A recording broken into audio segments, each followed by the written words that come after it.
Дархны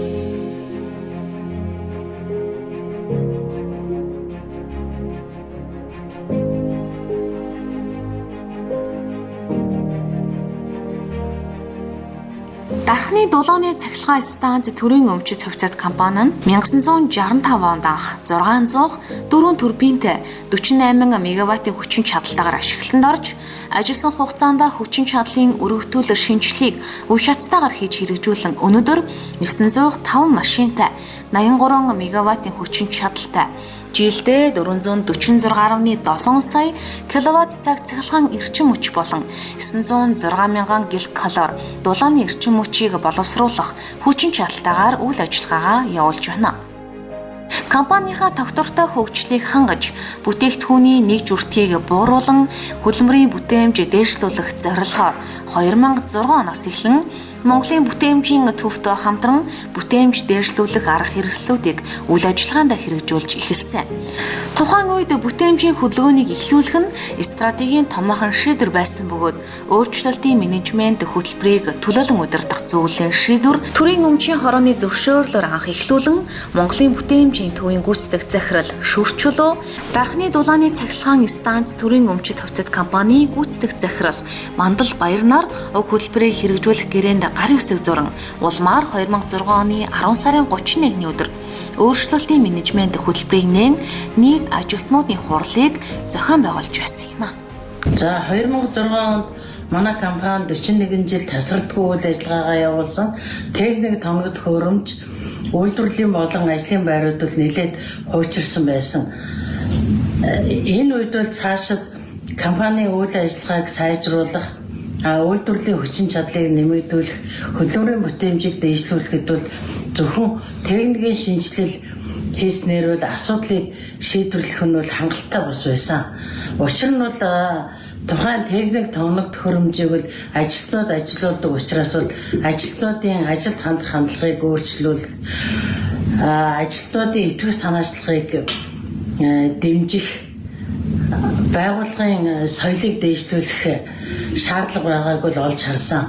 Энэ үед бол Бага нуурын уурхай бүтээмжийг хэрэгжүүлсэн үндэсний семинар зохион байгуулж байсан. За энэ семинарт очиж Бага нуурын бүтээмж хэрэгжүүлсэн туршлагыг судалж ирээд компанид бүтээмжийг хэрэгжүүлэхээр бол сэтгэл шулгацсан. Бүтээмж дээшлүүлэх, мэдлэг олголтыг өгөх, хэрэгжүүлэх ажлыг зохион байгуулах, сайжруулах, хэвшүүлэх зорилгоор Монголын бүтээмжийн төв болон Азийн бүтээмжийн байгууллагуудтай хамтран үе шаттайгаар 100 орчим сургалтуудыг явуулсан байна. За манай компани Монголын бүтээмжийн төвтэй хамтарч 2006 оноос сургалтын үйл ажиллагааг хамтран зохион байгуулж эхэлсэн байгаа. 2006-2007 онуудад бол бүтээмжийн арга хэрэгслийн анхны шатны ойлголтуудыг өгөх, кайзен санал, 5S ажлын байрны соёл яаж хэвшүүлэх үү, чанарын дугуйлангийн арга хэрэгслүүдийг яаж хэрэглэх үү, гүйцэтгэлийн менежмент, чанарын удирдлагын тогтолцоо, бенчмаркинг гэх мэтчлэнгээр маш олон сургалтуудыг бол зохион байгуулж ажилласан.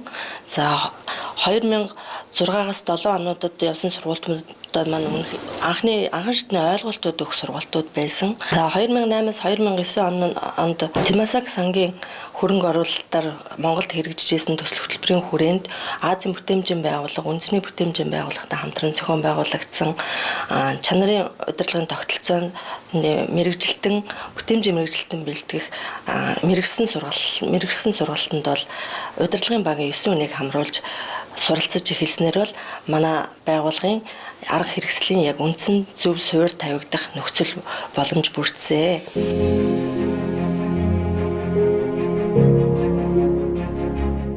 За манай байгууллага дээр бүтээмж 2006 оноос хойш бүтээмж хэрэгжиж байгаа. Тэгээд бид бол 2006 онд бол өөрчлөлт менежментийн баг ажилладаг байсан. Тэгээд 2012 оноос хойш бид бас бүтээмж чанарын менежментийн хороо ажиллаж байгаа. Бүтээмж чанарын менежментийн хороог бол миний бие ерөнхий инженер удирдан зохион байгуулж явуулдаг. Дараа бол бүх алба хэлц цэхийн нараас бүтсэн ийм баг хамт олон байгаа. За бүтээмж нарын менежментийн хороо нь бол одоо бидний дороо манай бүтээмжийн 3 арга хэрэгсэл дээр нь чанарын үнэлгээний хороо. Тэгэхээр энэ баг 4 ажлын хэсгийнхаа ажлыг чиглүүлж зохион байгуулж өгдөг. Энэ ажлын хэсгүүдийн энэ багууд бол ажлын хэсгүүд удирдал бүр одоо хийсэн ажлынхаа тайланг за бус дотор цехүүдэд хийж байгаа ажлыг дүгнээд тайлангаа танилцуулдаг. Тэр тайлантай танилцаад бид чиглэл өгдөг, үүрэг даалгавар өгнө. Тэгээд сайн ажилласан улсуудаа бол шагнаж урамшуулахыг нь бол чанар бүтээмжийн менежментийн хороогоор оруулаад хэлэлцүүлэгдээ баталгаажуулаад гүйцэтгэх захиралд бол танилцуулдаг.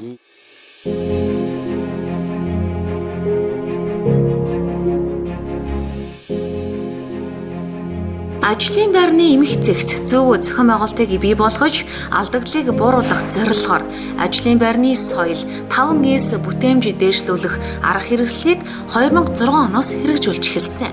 Энэхүү ажлын хүрээнд ажлын байрны соёл 5S-ийг хэрэгжүүлэх, хэвшүүлэх журмыг боловсруулан сар бүр тогтмол аудит хийн, хэрэгжилтийг дүгнэх, загвар ажлын байруудыг бий болгох, урамшуулах ажлуудыг хийснээр ажлын байрны дундаж төвшин 2008 онд 1.6 байсан бол 2021 онд 3.9 болж 263 хувиар өссөн байна. Засварын ажлын байр нь 2020 онд 3S-ийн түвшинд хангасан байсан. Засварын ажилчид маань ажлынхаа байрны багаж хэрэгслийг эмх зэгцийг сайжруулж мөн хаягжуулан авч хэрэглэхэд хялбар болгож ажилласан. Энэ 2021 оны түвшинд засварчид маань засварынхаа ажлын байрыг 5S-ийн түвшин хүргэж хангаж мөн шилдэг ажлын байраар шалгараад байгаа. Залуу ажилчдаа стенд хийж, сургалтын стенд хийж, канисник төгсгөх, кабелийн төгсгчүүдийг хийж сургалтаа явуул кабелийн стендтэй болсон. Мөн энэ ажлын байрыг сайжруулах төвшингийн өргөжлүүлэх зорилгоор зөөврийн шин матагч мөн канисник шахагчийг шинээр хийж ажиллаж байна. Ажлын байрны соёл 5S-ийг хэрэгжүүлснээр ажилтнуудын ажилдаа хандах эерэг хандлагыг төлөвшүүлснээс гадна үйлдвэрлэлийн осол, хурц хордлого, мэргэжлээс шалтгааллах өвчин, тоноглолын гэмтэл, аваар саатал буурч энэ нь компанид учирч болох зардлыг бууруулах, үр ашиг дээшлүүлэхэд тодорхой үүрэг гүйцэтгэж байна.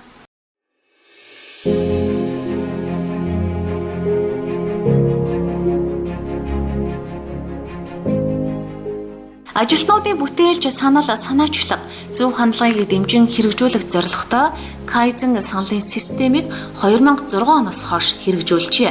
Энэ хугацаанд 4800 ороо саналыг цуглуулж, үүнээс 1500 орчим саналуудыг хэрэгжүүлсэн нь компанийн өргөө зардлыг бууруулах, эрсдэл аюулаас сэргийлэх, тоноглолын найдвартай ажиллагаа, инновацийг бий болгоход томоохон үүрэг гүйцэтгэж байна. Kaizen саналын үнэлгээний баг маань 2021 онд 9 гишүүнтэйгээр үйл ажиллагаа явууллаа. Kaizen саналыг дүгнэхдээ сайжруулалтын санал, сайн санал, давхарцсан мөн шалгуур хангаагүй гэсэн байдлаар дүгнэдэг байгаа. 2020 оноос компани хэмжээнд Kaizen саналын чанарыг сайжруулах, илүү инновац руу чиглүүлэх тал дээр үйл ажиллагаа нэлээд төлөв явуулж ирлээ.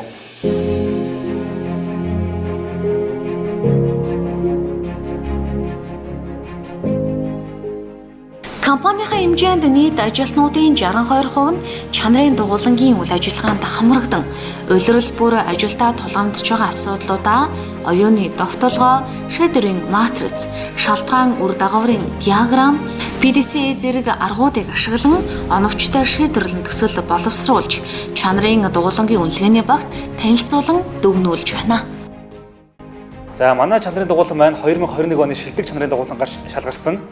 Ямар төслөөр шалгарсан бэ гэхээр нэг давтамж хувьсгуураас 2 цахилгаан хөдөлгөөрийг удирдах гэдэг тийм төслөөрөө шалгарсан. Тулгарч буй асуудал нь тухайн тэр турбин цэхэд маань хөдөлгөөрийг одоо тэгж давтамж хувьсгаараар удирдах 2 хөдөлгөөрийн тийм шаардлага байсан. Харин манайхаас боломж нь болохоор техникийн боломж нь нэг давтамж хувьсгаар байсан. Өөрөөр хэлбэл хөрөнгө оруулалтаар дахиад нэг давтамж хувьсгаар нэмж авах ёстой байсныг бид нэр нэмж судалгаа хийгээд тухайн давтамж хувьсгаараа хатлахаар нэмж судалгаа хийгээд асуудлаа судлаад шийдлээ гаргаад хамтдаа ингэж оюуны давталгаа хийж шийдэл гаргасны үр дүнд нэг давтамж хувьсгаараас 2 цахилгаан хөдөлгөөрийг удирдах автоматикийн шийдэл олсон. За ингэснээр үйлдвэрт шинэ давтмал шүсгүүр авах зардлыг нэмж өгсөн.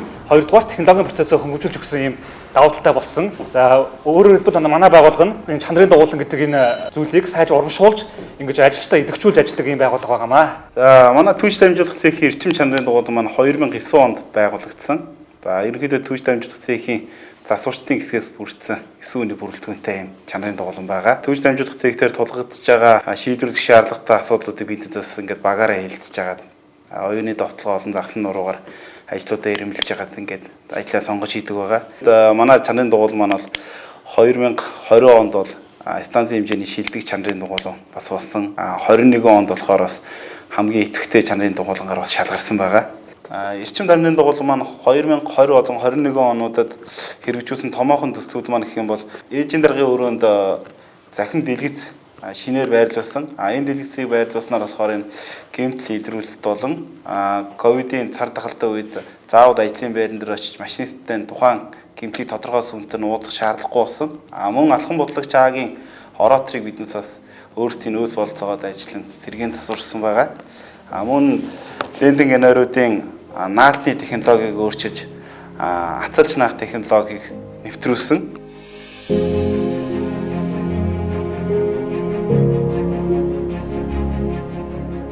За манай компани 2007 оноос баланс үнэлгээний хуудас гэдэг энэ арга хэрэгслийг хэрэгжилж эхэлсэн. За 2007 онд Азийн бүтээмжийн байгууллагаас ирсэн мэрэгжилтнэрийн энэ сургалтыг удирдлагын багц зохион байгуулснаар бид нэр анхны баланс үнэлгээний хуудасныхаа их загварыг гаргаж авсан байгаа. Ингээд цаашид хөгжүүлж явсаар бид нэр 2015 онд чанарын удирдлагын тогтолцоог хэрэгжүүлэхтэй холбоотойгоор баланс үнэлгээнийхээ хуудасыг чанарын удирдлагын тогтолцооныхоо арга хэрэгсэлтэй уялдуулан чанарын зорилтуудтайгаа уялдуулж шинээр шинжилгээ ашиглах болсон.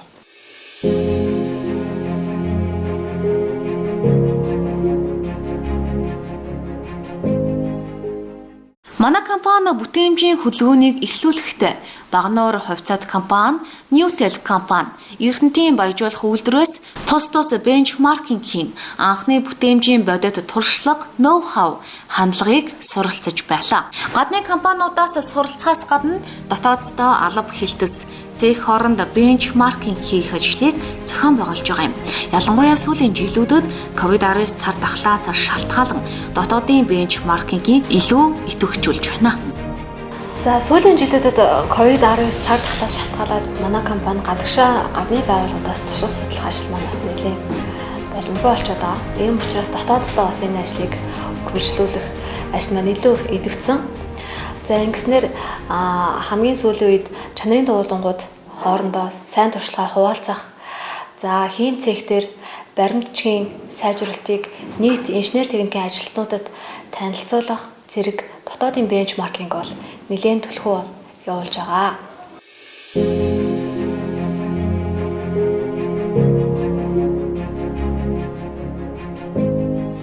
Бид бол тоног төхөөрөмжийн бүтээмжийг дэвшлүүлэх, за хэвийн найдвартай ажиллагааг хангах зорилгоор эрчим хүчний салбарт мөрдөгддөг дүрм, журам, за дээрэс нь компани дотооддоо үндсэн болон туслах томоодлын их цэцрийг хөрөнгө оруулалтаар хийгдэх ажлууд, за техник зохион байгуулалтын арга хэмжээнд авч хэрэгжүүлэх ажлыг зохион байгуулах журам, за ашиглалтын эснүүдийн мөрдөх тавандыг, тоног төхөөрөмжийн эвдрэл гэмтэл саатлыг ажлын бус цагаар хэвийн горимд оруулах журам, цэгүүд мөрдөгддөг зааврууд, технологийн картуудыг дотооддоо бас журамлаад мөрдөж ажиллаж байгаа.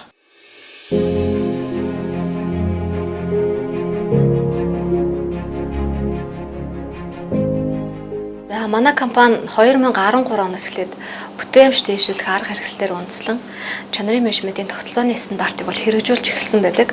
Тэгээ 2015 онд энэ эрчим хүчний их үүсвэр бүхий компаниудаас хамгийн анх чанарын менежментийн тогтолцооны стандарт шаардлагыг хангаж баталгаажуулалтын аудитыг хийлгэн сертификат бол авсан байгаа. За энэ ажлын хүрээнд компанийн эрхэм зорилго алсын харааг шинжилэн томьёолсон, мөн компани 2030 он хүртэлх стратеги төлөвийг боловсруулж, за хэрэглэх сонирхож талуудын хэрэгцээ шаардлага байгуулгын төлөв байдлаа үнэлж гаргасан байгаа. За чанарын менежментийн тогтолцооны стандартыг хэрэгжүүлснээр компанид маань эрсдэл суурь сэтгэлээ бий болгох, за мэдээллийн ил тод бий байдал болон хооронд хуялдаа холбоог хангах бодлогын баримт төсчгүүдийг бол бас гаргасан байна.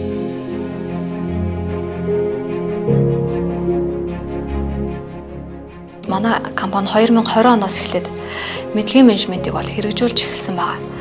За энэ мэдлэгийн менежментийг хэрэгжүүлснээр компани стратеги зорилт алсын харааг хэрэгжүүлэхэд шаардлагатай мэдлэг ур чадварыг тодорхойлох, бий болгох, хэрэглэх, хуваалцах цогц арга хэмжээг хэрэгжүүлэхээр хөтөлбөр гаран ажлын хэсэг зохион байгуулагдаж тодорхой ажлуудыг бол хийж байна. За үүнд бол технологийн карт гаргах, чанарын дагуулангуудын төслийг за энэ мэдлэгт суурилсан байдалд чиглүүлэх, за мөн заавруудыг бол шинжилж боловсруулах гэх мэт маш олон ажлуудыг бол хийж байна.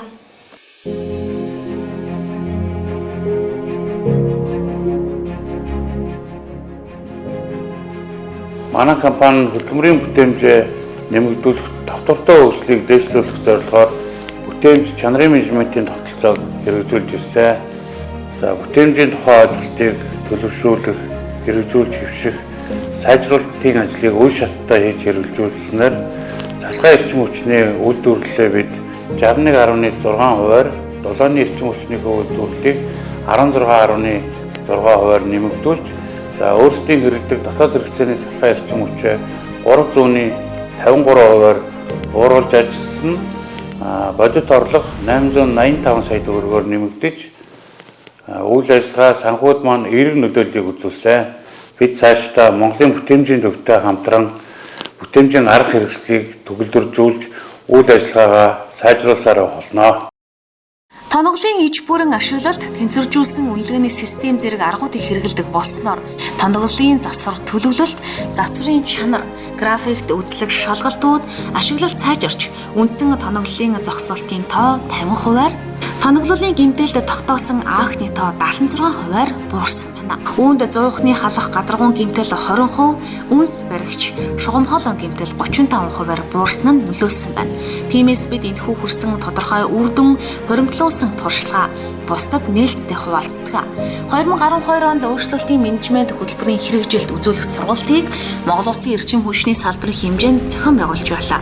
Мөн Дархуул аймгийн засаг даргын тамгын газар Эрдэнэт үйлдвэр, Хасуу мегаватт компани, Апо трейдинг, Макс Групп гэх мэт төр болон хувийн хвшлийн нийтдээ 100 орчим байгууллагууд ирж туршлага судалсан юм а. Бүтээмж гараатай барайгүй аян учраас цаашдаа улам сайжруулан төгөлдржүүлэх, бүтээмж менежментийг сайжруулах, сүүлийн үеийн арга хэрэгслүүдийг нэвтрүүлэх ажлуудыг тасралтгүй үргэлжлүүлэх болно.